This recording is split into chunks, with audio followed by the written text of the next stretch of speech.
Hey, it's Andrew Greif, the Oregonian, with Tyson Alger, and it's Tuesday of Oregon Ducks practice. They're going to play Washington State on Saturday. Ducks are 3-2 after beating Colorado, and of course, one of the big stories, the big story, is the quarterbacks who are rotating right now. Jeff Locke and Taylor Alley are those two. We got some good stuff from Mark Helfrich today about kind of the pecking order in the quarterback race, why they love Taylor Alley so much out of high school, even though he doesn't have a scholarship. And I thought a lot of people have asked about Morgan Mahalik, the four-star quarterback in high school. Today we got some answers about why he's not in the mix.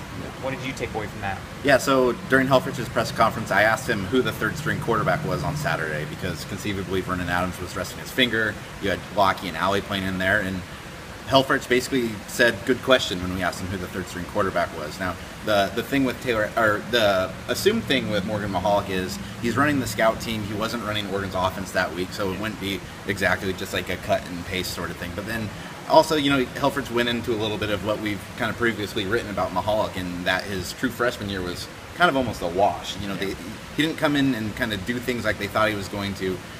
They say everything's kind of moving in that direction right now, but as for just inserting him into a Pac-12 game on the road, that was probably a very unlikely scenario. Yeah.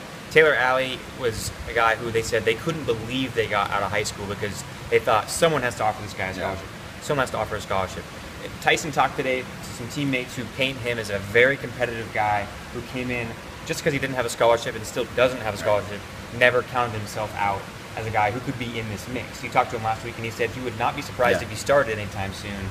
Sounds like teammates suggest that he is the guy they have a lot of confidence in. Yeah, running back Kanai Benoit kind of lived in the same dorm building as him freshman year. They'd go out fishing together, and I think to us, Alley's always been that kind of the good walk-on story. He holds the ball on field goals and that sort of thing, but he's always been a guy that's been quietly confident, and that's always been something even his teammates have picked up on. So it's not really coming as a surprise to anyone, maybe other than people outside the program, that this guy is actually in here doing these sort of things right now. Yeah. Obviously, the big test this weekend is Oregon's secondary against Washington State's prolific offense. Ugo Amadi, the cornerback, true freshman, said that he's very confident. He played nickel corner last week. Said, though, that it's going to be unlike anything he's ever seen in football. We're going to be back here throughout the rest of the week and on OregonLive.com/Ducks.